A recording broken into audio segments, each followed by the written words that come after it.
মই ধন্যবাদ দিব বিচাৰোঁ আমাৰ বিটিআৰ অঞ্চলৰ সকলো জাতি জনগোষ্ঠী সকলো ধৰ্মৰ ৰাইজলৈ যে তেখেতসকলে দীৰ্ঘদিন ধৰি ইয়াত যিটো দুৰ্নীতি অপশাসন চলি আছিলে যিটো হত্যা হিংসা চলি আছিলে ইয়াৰ পৰিৱৰ্তন বিচাৰি পেলাই একত্ৰিত হৈ পেলাই UPPL আৰু BJPক ভোট দিছিলে আৰু ইয়াৰ লগতে GJSPৰ এজন কেণ্ডিডেট প্ৰাৰ্থীক তেখেতসকলে ৰাইজে নিৰ্বাচিত কৰিছিলে আৰু ইয়াৰ পিছত প্ৰথমবাৰৰ কাৰণে ইয়াত UPPL BJP আৰু GSP এটা এলায়েন্স গভৰ্ণমেণ্ট ইয়াত আৰম্ভ হৈছিলে আৰু সেই এলায়েন্স গভৰ্ণমেণ্ট আজি 1 বছৰ সম্পূৰ্ণ হ'ল সেইকাৰণে মই সকলো ৰাইজক ধন্যবাদ জনাইছোঁ আৰু ইয়াৰ পিছতো দুবাৰকৈ নিৰ্বাচন হৈ গ'ল জেনেৰেল ইলেকশ্যন আৰু বাই ইলেকশ্যন ইয়াতো আমাক সহায় কৰিলে সকলোকে ধন্যবাদ জনাইছোঁ প্ৰথম বিটিআৰ চৰকাৰত আহি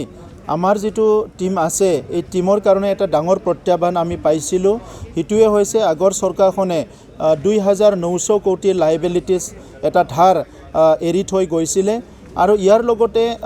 গভৰ্ণমেণ্ট অফিচ বুলি ক'লে গভৰ্ণমেণ্ট ছিষ্টেম বুলি ক'লে যিটো থাকিব লাগে এইটো সকলো দিশৰ পৰাই ধ্বংস কৰি পেলাই তেখেতসকলে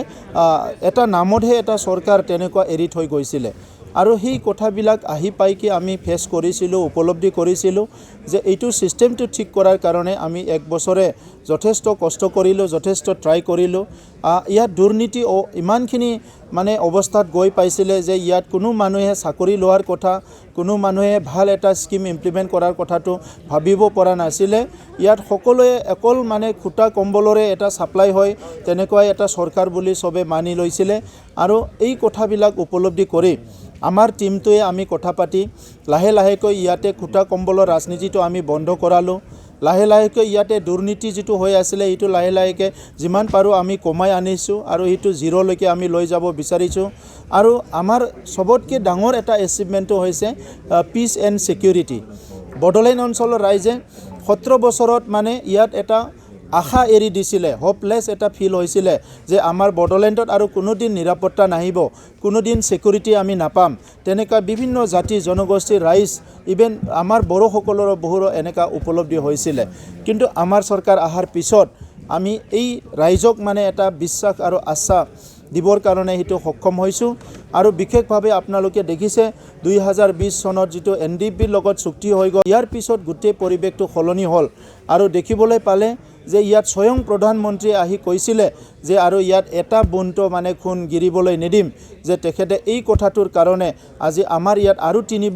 তিনিবাৰ বড়োলেণ্ডত আহি তেখেতে আমাৰ মাজত মানে আহি পেলাই এই আশ্বাস আৰু বিশ্বাসটো ৰাখিবৰ কাৰণে আমাক কনফিডেন্স দিবৰ কাৰণে আমাক গাইড কৰিবৰ কাৰণে আজি তেখেতে আমাক সম্পূৰ্ণভাৱে নজৰত ৰাখিছে আৰু কাম কৰি আছে ভাৰতৰ গৃহমন্ত্ৰী অমিত শ্বাহ ডাঙৰীয়া ইয়াত 4বাৰ আহিল আমাৰ একৰ্ড হৈ যোৱাৰ পিছত বিভিন্ন অঞ্চলত বড়োলেণ্ডৰ আৰু তেখেতে সিদিনা মানে 2 মাহ আগত যেতিয়া তামুলপুৰ মেডিকেল কলেজ ইনাগৰেট কৰিছে তাতো তেখেতে কৈছে যে ইয়াত যিমানখিনি একৰ্ড হৈছে এই একৰ্ডটো 2024ৰ আগতে সম্পূৰ্ণভাৱে ইমপ্লিমেণ্ট কৰা হ'ব আৰু ইয়াৰ লগতে যিখিনি NDPৰ কেডাৰসকল আছিলে লিডাৰসকল আছিলে ৰিহেবিলিটেশ্যন কৰা হ'ব আৰু আজি আমি দেখিবলৈ পালোঁ এইখিনি সময়ত প্ৰায় 4000 প্ৰাক্তন NDP সদস্যসকলক ইয়াত ৰিহেবিলিটেশ্যন দিয়া হ'ল 275 কেছ উইথড্ৰ কৰা হ'ল আৰু আমাৰ চৰকাৰ অহাৰ পিছতে প্ৰায় 700 কিলোমিটাৰ ৰাস্তা নিৰ্মাণ কৰা হ'ল গুডউইল প্ৰজেক্টৰ দ্বাৰা তো ইয়াৰ বাহিৰে প্ৰত্যেকটো ডিপাৰ্টমেণ্টে এতিয়া SOPDৰ টকাবিলাক কেনেকৈ আমি ইনফ্ৰাষ্ট্ৰাকচাৰ এটা ডেভেলপমেণ্টত কাম কৰিব পাৰোঁ কেনেকৈ পাব্লিকৰ লাভ হ'ব পাৰে তেনেকুৱা প্ৰত্যেকটো ডিপাৰ্টমেণ্টে আমাৰ চিৰিয়াছলি কাম কৰি আছে আজি আমাৰ PNRD ডিপাৰ্টমেণ্টে MG এনৰেগাত 1000 কৰোৰ পইচা আহে আমাৰ তাত বছৰত এই 1000 কৰোৰটো কেনেকৈ আমাৰ লাইভলিহুডৰ কাৰণে কেনেকৈ কাম কৰিব পাৰে এমপ্লয়মেণ্ট জেনেৰেশ্যনৰ কাৰণে কেনেকৈ কাম কৰিব পাৰে এই অঞ্চলৰ গ্ৰাম্য অঞ্চলৰ ৰাইজৰ বিভিন্ন প্ৰয়োজন এগ্ৰিকালচাৰ ফিল্ডৰ প্ৰয়োজন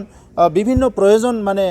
ইনিচিয়েটিভবিলাক কেনেকৈ ল'ব পৰা যায় সেইটো আমাৰ PNRD ডিপাৰ্টমেণ্টে চেষ্টা কৰি আছে আগত PNRD ডিপাৰ্টমেণ্টৰ পৰা অকল ছাপ্লাই হৈছিলে